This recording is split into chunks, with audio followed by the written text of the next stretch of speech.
Good evening from the newsroom. The news for this Thursday, 7th of September. Some businesses in the tourism industry have expressed concern on the number of clients they have had in the past weeks. These businesses include car hires, taxis, tourism establishments, and travel agents. Figures provided by the National Bureau of Statistics, NBS, shows an increase in the number of visitors in the country to date compared to 2022.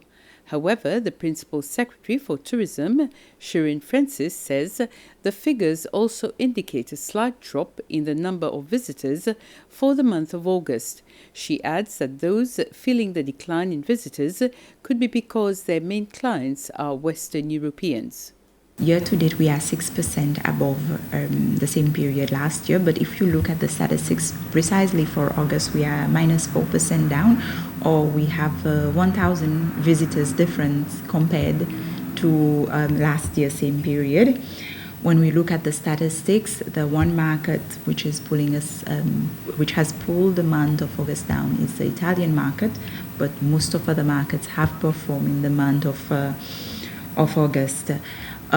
We are in general seeing a slowdown in Western Europe markets. We are 8% down from year to date, but the visitors' arrival has been compensated by other markets like Russia, Israel, and the USA, which has performed well, especially Russia, which has performed extremely well.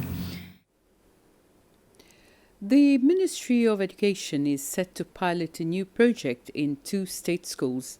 The Plaisance Secondary and OCAP Primary are the chosen schools to try out and implement the Inclusivity project.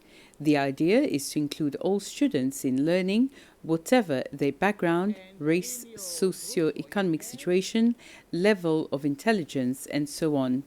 The teachers are expected to adapt their teachings according to each of their students' needs so that every single student learns the same lesson but in their own way.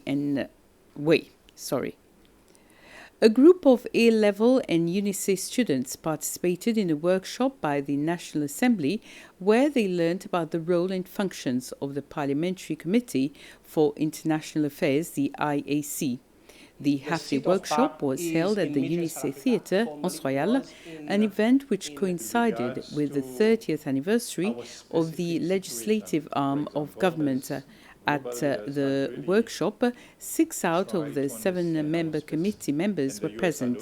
5 are members representing the ruling party, the LDS, and the other 2 are members from the US. One of the roles of the IAC is to establish and maintain relationships with international parliamentary groupings to which the National Assembly is affiliated to.